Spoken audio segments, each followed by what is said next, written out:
Já,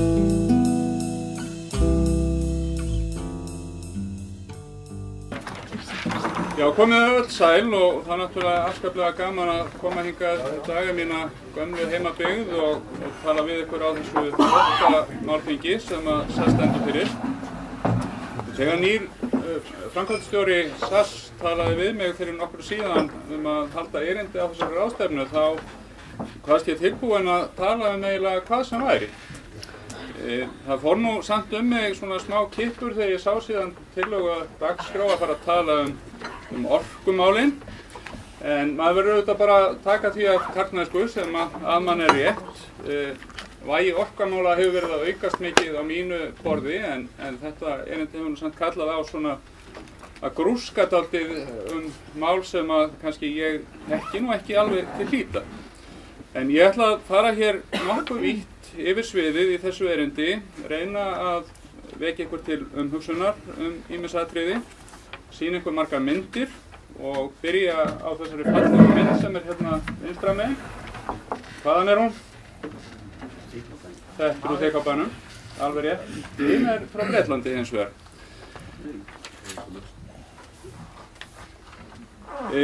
Svona aðeins í upphafi viðfangsefni dagsins sem er að ræða samstarf sveitarfélaga í skipulagsmálum og það er auðvitað eðlilegt að ræða grunnkerfi eins og flutningskerfi raforku í því samhengi því að orkan er jú þess eðlis að hún kemst ekki á leiðarenda nema skipulags sveitarfélaga sé samræmt.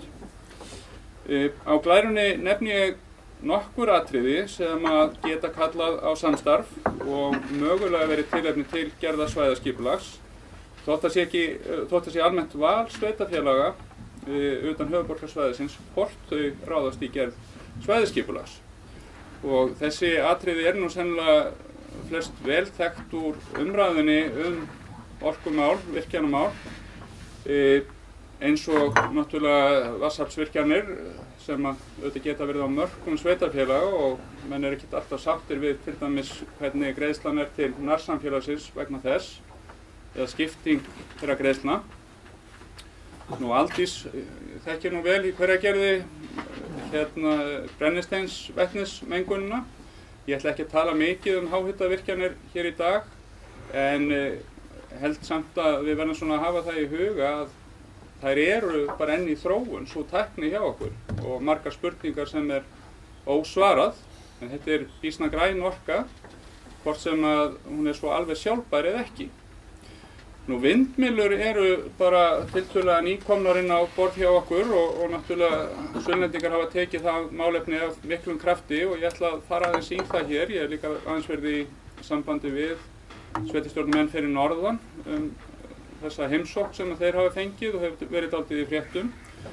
Nú Hafdís ætla síðan að tala hér skipulag haf- og strandsvæði og ég ætla ekki að fara mikið í það en þá kannski síður við á þessu svæði heldur til dæmis á Vestfjörðum og Austfjörðum þessi sameiginlegu hagsmuni sem að sveitarfélögin hafa varðandi skipulag og starfsemi fyrir ströndum. En það er óhætt að segja að það er mikil og heit umræða orkumál í samfélaginu og þetta er auðvitað hálfgert sprengjusvæði sem ég ætla svona að reyna að tipla yfir, reyna að vekja athygli ykkar á náttúrulega bara málum sem er í gangi og svona að þeir séu dálítið meðvituð ytri aðstæður líka. Sveitarfélög eru fjarri því að vera einráð í orkumálum og sum þeirra kannski hafi gegnum tíðina dálítið látið eins og þau séu það eða ættu að vera það. Þau mál sem eru inn á þingi eru náttúrulega akkurat að reyna að taka á því núna. Og þarna eru auðvitað bæði mikil umræði í gangi og vinna við þriðja áfanga rammaáætlunar. Þar er verkefnisstjórnin með rúmlega 80 virkjunarkosti til umfjöllunar. Reyndar er ekki nema rúmlega 30 sem að fara til faghópa.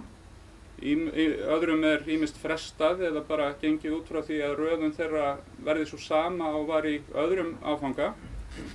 En síðan er náttúrulega bomban inn í þingi sem að eru fyrirhugaðar breytingar á rammaáætlunni sem er í gildi að fjölga virkjanakostum.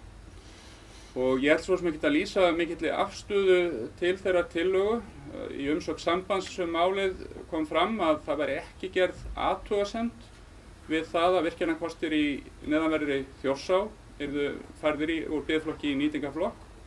En við svona löttum frekar að færa aðra kosti og færðum fyrir því ákveðin rök. Við höfum líka verið dálítið gagnrýnin á afskipti eða inngrip sem að pólitíkin setti í fráganginn á öðrum áfanga. Niðurstaðan var það okkar mati svona dálítið skökk. Fyrst og fremst vegna þess að ég held ég muni það rétt að það verið 1100 megavött sem voru þá í nýtingarflokki og af því voru ekki nema 100 megavött sem var vatnsafl, sem nú kannski sú virkjana aðferð sem mest rannsökuð og best þekkt hér á landi. Þannig að svona, ef að meirihlutinn á þingi hefur sitt fram að þá mæntanlega fjölgar dálítið megavöttunum sem að verða í nýtingarflokki fyrir vatnsafl. Ég ætla að fara hérna aðeins í loftlínur og jarðstrengi líka sem auðvitað annað mál sem til meðferðar á Alþingi. Og þessar myndir fann ég nú á heimasíðu Landsnets. Það eru þarna niðurstöður úr samkeppni hönnun háspennumasta, bæði hér á Íslandi og í Noregi. Og síðan hérna svona felumynd. Sjáið þið háspennulínu á stóru myndinni. Þetta mynd sem tekin í Noregi og svona háspennulína í felulitum. Landslagið kannski getur boðið upp á það þar. En við hjá Sambandinu höfum bent á að umræða raflínur megi ekki verða alveg svarthvít. Þetta ekki spurning annað hvort eða að hætta alveg með loftlínur og fara eingöngu í jarðstrengi eða halda bara óbreyttri stefnu. Staðreyndin sú að jarðstrengir hafa lækkað mikið í verði og samhliða aukast kröfur að liti sér til þeirra sem raunhæfs valkosts. Og sérstaklega á það við svæði við þéttbýlisstaði og á viðkvæmum náttúruverndarsvæðum. Margir vilja þó ganga töluvert lengra heldur en þetta og helst setja þessar línur alveg í jörð, eins og gert til dæmis í Danmörku, þar sem mótuð var stefna það. Og ekki alveg einhugur virðist vera þar í landi það hvort að það sé í rauninni peningana virði. Þetta dýrara, en það líka eins og grasrótarhreyfing hér á landi sem hefur náttúrulega komið með heilmiklar upplýsingar í þessa umræðu hefur bent á að þessi kostnaðarmunur að minnka. Og mönnum hætti held ég til þess svona í upphafi þessar umræðu að gera mjög mikið úr því hvað kostnaðarmunurinn væri mikill. Núna eru menn að tala í þingsályktunartillögunni sem býður seinni umræðu á Alþingi að það að gera ráð fyrir því að jarðstrengur geti verið raunhæfur kostur ef að kostnaðarmunurinn tvöfaldur. En mér finnst svona þessar myndir voru kannski aðeins til að vekja eitthvað til umhugsunar það líka að háspennulínur þurfa kannski ekki endilega að vera eins og við þekkjum þær í dag og þær þurfa kannski ekki endilega að vera forljótar. Hér eru sömuleiðis myndir. Hér jarðstrengur í Frakklandi lagður í vegöxl og hins vegar bara falleg mynd frá Íslandi. Það hefur verið fullyrt í mín eyru að varðandi suðvestulínuna sem hefur verið töluvert lengi til umræðu hér og í rauninni verið dálítið vandræðamál að þá væri á endanum hagstæðast að leggja hana bara í vegöxlina á Reykjanesbrautinni. Vegagerðin hefur ekki verið mjög hrifin af þeim hugmyndum en mér skilst að það sé svona samt verið að skoða þau mál. Ef það raunhæfur möguleiki þá gætum við loksins verið að sjá eitthvað frið nást í áralengu deilumáli þar. Þar sem meðal annars hefur reynt á afstöðu sveitarstjórna og Eirný sem hefur verið nefnt hér áður í dag þekkir þetta mál nú vel úr Vogunum þar sem að sveitarstjórn lagðist gegn loftlínu á þessu svæði. En ég held samt að það hefur líka komið mjög skýrt fram í umræðinu undanfarið og meðal annars af hálfu sveitarstjórnarmanna að það brýnt að styrkja flutningskerfi raforku hér á landi. við þurfum auðvitað sveitarstjórnarmenn að skoða það mjög jákvæðum augum hvernig það verði best gert. Og deilur fyrirkomulega raflína tefja auðvitað þá vinnu.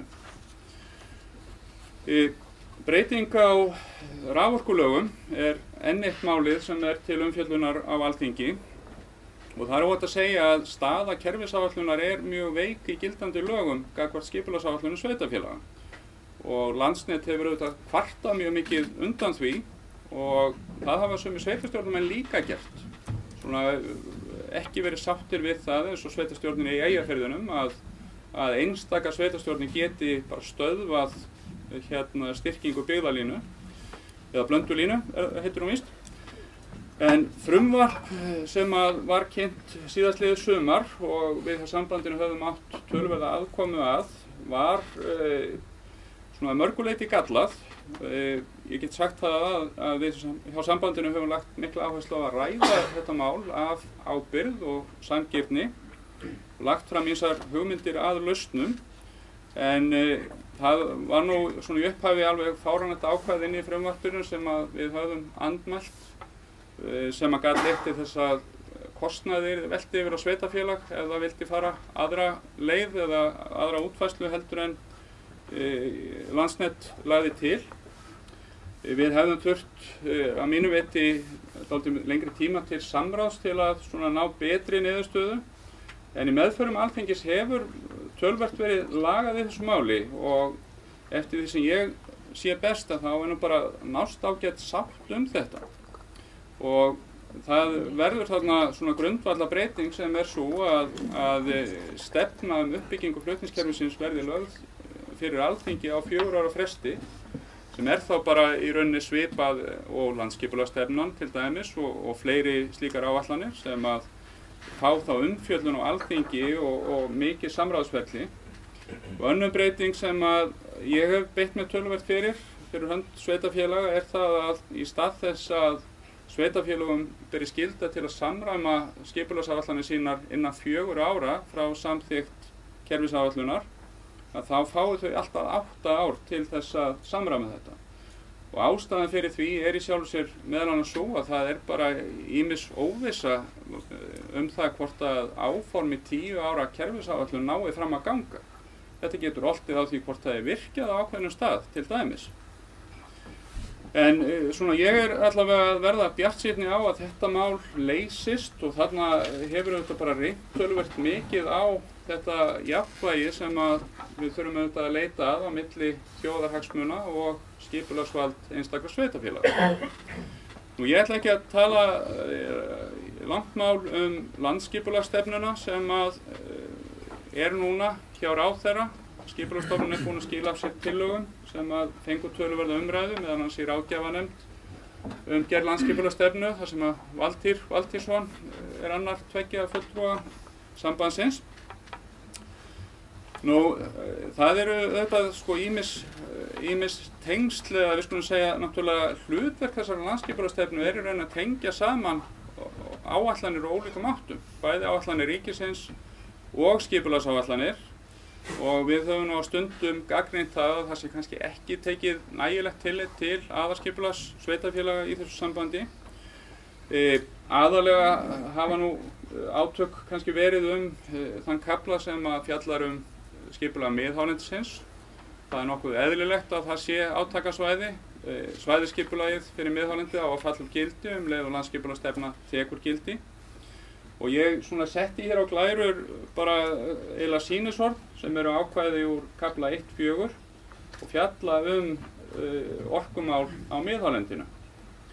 Og við svona börnum nú aðeins í borðið af hálfu sveitarfélaga vegna þess að við töldum í rauninni að skipulagsstofnun í sínum upphaflegu tillögum væri að ganga lengra og svona koma meiri pólitík inn í málið hvað varðaði raflínur á miðhálendinu heldur en að svæðisskipulagið gæfi tilefni til og það verður sjálfsagt náttúrulega tekið til skoðunar við umfjöllun málsins á þinginu hvort að einhverja breytingar verði gerðar þarna. Og þetta mál skarast auðvitað við þessa stefnu lagningu raflína sem áður hefur verið nefnd. Og það eru líka þarna punktar sem að svona hafa verið umdeildir í umræðunni eins og hugmyndir hvenær eigi að vera sameiginlegt mat á framkvæmdum. Og það hefur verið tekist bæði fyrir norðan og líka náttúrulega við gerð suðvesturlínu. Hversu langt hægt að ætlast til að menn gangi í umhverfismati, til dæmis að fara að meta virkjanakosti sem óljóst hvort að komi til framkvæmda í tengslu við síðan álver eða línulagnir. Og við erum sjálfsagt bara hvergi nærri hægt að deila þetta. Nú, síðan má auðvitað segja í tengslum við þetta allt saman að það skiptir auðvitað lykilmáli. Hver raunveruleg orkuþörf innanlands? Ég hef nú ekki alveg svarið við þeirri spurningu. Það má segja að Landvernd og margir fleiri hafi viljað meina að þörfin sé í sjálfu sér ágætlega uppfyllt í dag. Ég held að það sé eðlilegt að sveitarstjórnir kalli eftir bara skýrri afstöðu af hálfu ríkisins það. Hversu mikið þurfi raunverulega að virkja.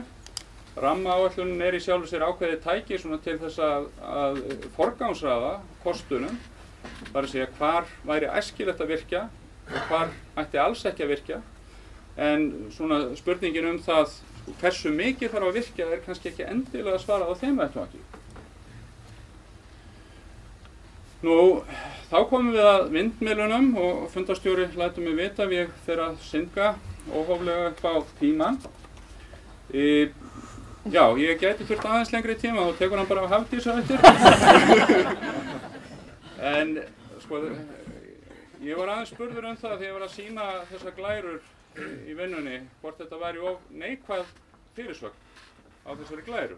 Viljum við örugglega vindmyllur? En ég held að það sé nú samt svona spurning sem auðvitað mjög eðlilegt að spyrja okkur bara strax. Það ákveðin þróun að hefjast í þessum málum, ekki satt. Og örugglega margir hér inni sem að geta bætt heilmiklu við það sem ég get sagt þetta málefni, sem ég í raun að byrja að kynna mér. En ég held að það sé allavega alveg óhætt að segja það að við getum búist við hraðri þróun á næstu árum. Bara miðað við þær ályktanir sem að koma af rannsóknarverkefnum hér hjá Landsvirkjun. Menn munu væntanlega stefna á þokkalega hraðan vöxt í þessu og bara það erlend fyrirtæki séu komin hingað til landsins til að ræða við sveitarfélög bendir til þess að fleiri muni koma í kjölfarið. Og það auðvitað vert þá að reyna að vekja athygli ykkar á ýmsum spurningum sem þarf að fara yfir í þessu sambandi. Nú, við höfum auðvitað mjög litla reynslu af þessum málum hér á Íslandi en þetta vel þekkt víða erlendis, menn tala hvað 15-20 ára reynslu í Skotlandi, það sé ekki mun lengri í Ameríku og víðar. Það sem ég vil náttúrulega hvetja til með síðasta punktinum það að þetta að vísa til í rauninni umræðu sem hefur aðeins verið í fjölmiðlum tilboð eða samningsdrög sem þýskt fyrirtæki hefur aðeins verið að leggja á borð sveitarfélaga og kalla þetta viðbrögðum við.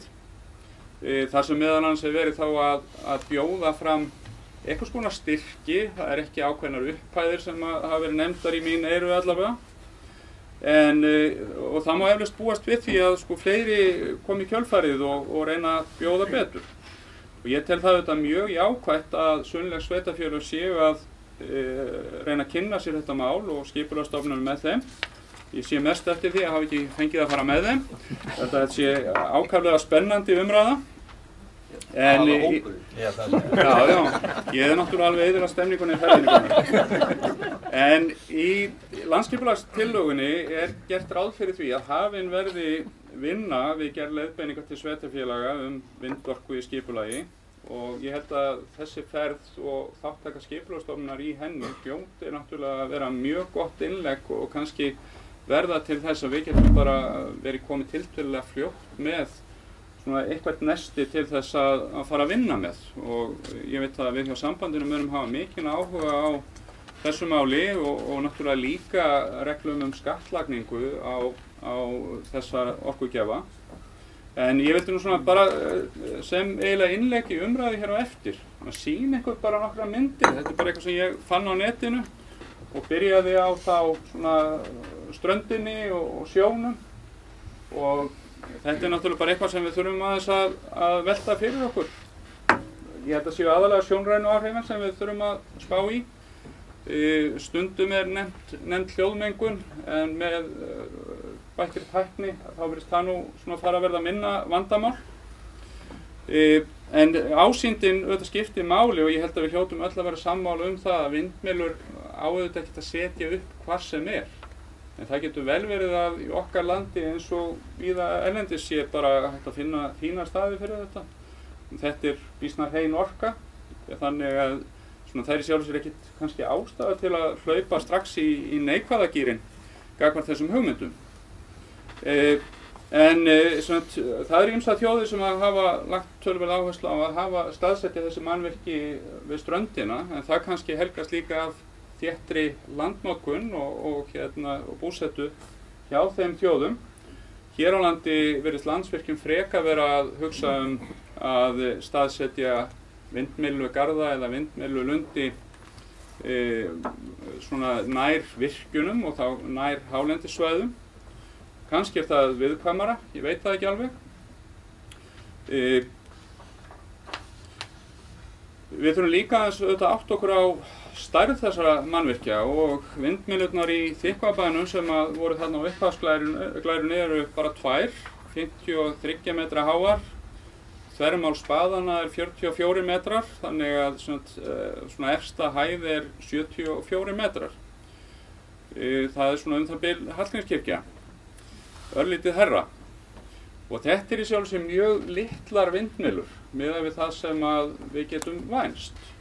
Vindmyllurnar 2 sem Landsvirkjun hefur reist á hafinu svonefnda við Búrfell eru aðeins stærri. Turninn þar er 55 metrar. Hver spaði í efstu stöðu þá er heildarhæðin 77 metrar.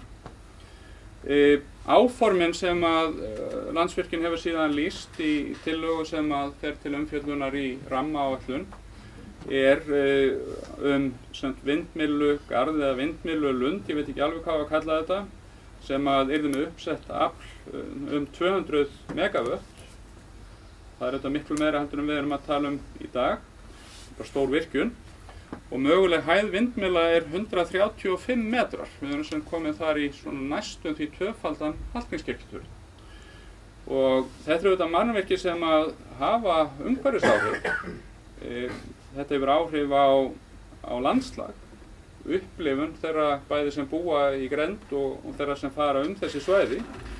En við skulum heldur ekkert gleyma því að til dæmis ferðamenn sem koma til landsins eru í sjálfu sér vanir að sjá vindmyllur vantarlega í sínu nærumhverfi.